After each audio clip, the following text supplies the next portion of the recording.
In the next few minutes, I'm going to show you a tool that can save you hours if you record voiceovers regularly. To demonstrate everything, I'm going to use two of my own recordings for this example. Okay, the recordings were added, and now we need to click here to process and group them. The waiting time can vary based on the amount and length of audio you provided. The process itself consists of transcribing the audio, which means converting your spoken words into text using Whisper, and removing the silences between words. The end result are groups full of candidates that we can remove, cut, rearrange, or even adjust to our likeness.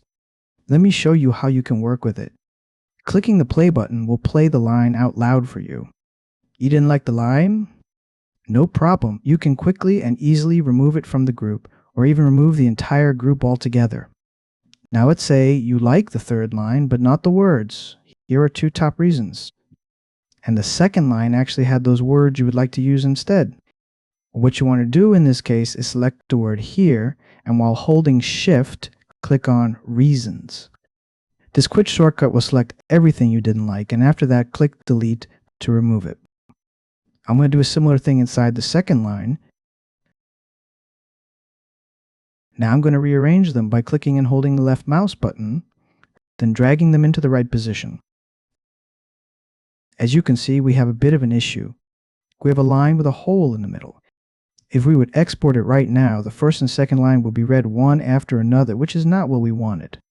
For this specific use case, I decided to create a copy button. It will duplicate the same line, which will allow me to remove what I don't need and get the entire sentence the way I want.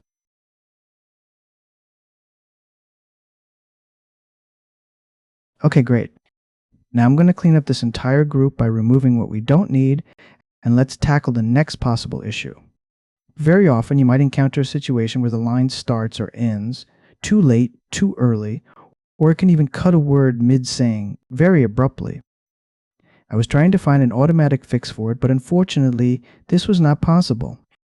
The audio quality, the accent, and other factors might influence the output, so there's never a 100% chance to solve this automatically.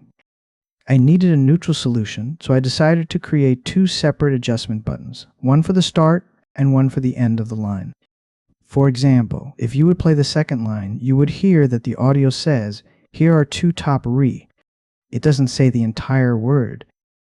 Since the word is at the end of the line and we want to push the audio to the right to hear more of it, we are going to press this arrow button, and there will be no need to click play to hear the difference.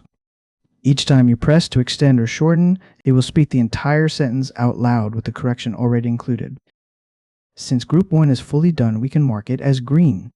Marking green, orange, or red is optional and is there to make working with groups visually easier. It doesn't carry any additional feature besides this, so feel free to use it in a way you find most useful. Next, have a look at the assembly buttons.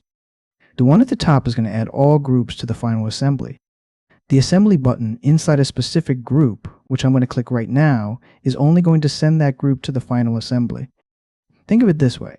The group is your working space, and the assembly area is where you line up all the sentences you worked on.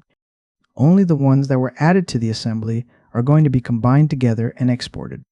Before you send it for export, make sure to play everything and adjust the spacing between lines.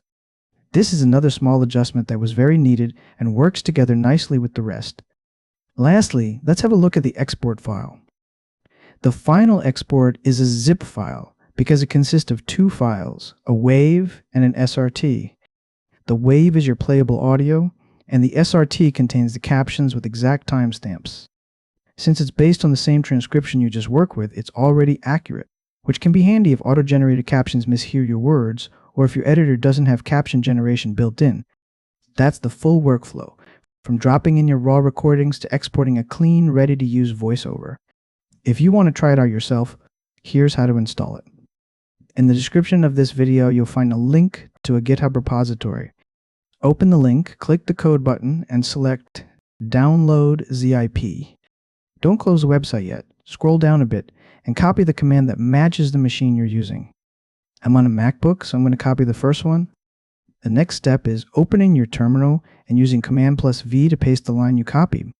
Now press Enter, And when the terminal finishes the installation, you can close it and even delete the file you downloaded earlier. You should end up with a desktop icon for the Voice Take Editor. Anytime you want to use it, just double-click and it will open up in your browser. Easy as that. Have fun with it, and thank you for watching.